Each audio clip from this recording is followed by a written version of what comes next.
station for about 20 years. I've been with the program for about 16, and started in this position. I started originally as an engineer, sailing some special tools, pressure pull barrel, things along those lines. And about 3 or 4 years ago, I moved to the operations side, and so I've been sailing as an operations superintendent.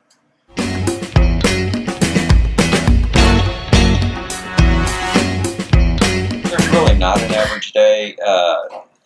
This expedition is very different because we have such a long transit at the beginning. So basically when you start out, I check to see what's going on the rig floor, which don't have to on a transit, but check to see what's going on the rig floor, run through the reports that were generated at night, start a daily report for myself. There's usually meetings with the SEAM guys, the operations guys on their side. Work with the science party to make sure their science plan is being executed to their satisfaction. And that's pretty much it.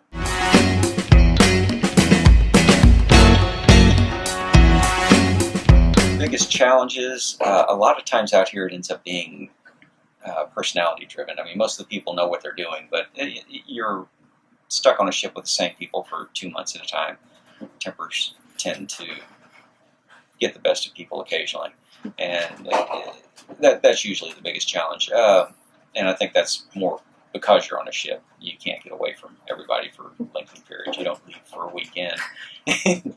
The other big challenges are we don't get spare parts, so if something breaks down, we have to have extra.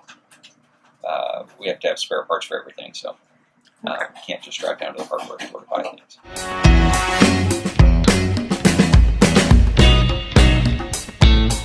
Favorite part of the job? There's a few of them. I like the travel and getting to meet new people. There's always a fresh group of scientists. Some of them we've sailed with before, but there's usually a fresh group of scientists that we've never met. But also get to see places that I never would have seen.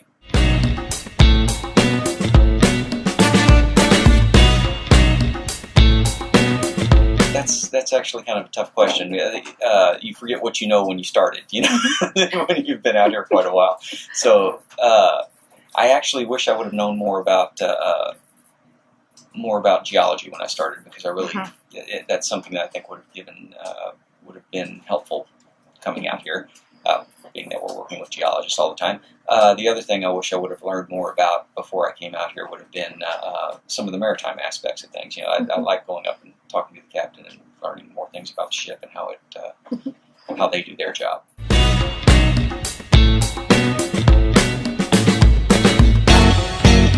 The craziest thing that happened was we had on Expedition 353 we had some issues where when we sailed we didn't actually have clearance yet to drill in India. And it was Indian monsoon, so a lot of the sites were in Indian waters, and it took us a while negotiating with the Indian government, or I had actually lots of phone calls from the ship, filling out lots of forms from the ship, going back and forth with people in their government, with our State Department, and finally got everything resolved. We did have to go into port. They did have to do an inspection of the ship, but we were able to get out and get everything done that we wanted to do, even though we lost a week or so of time.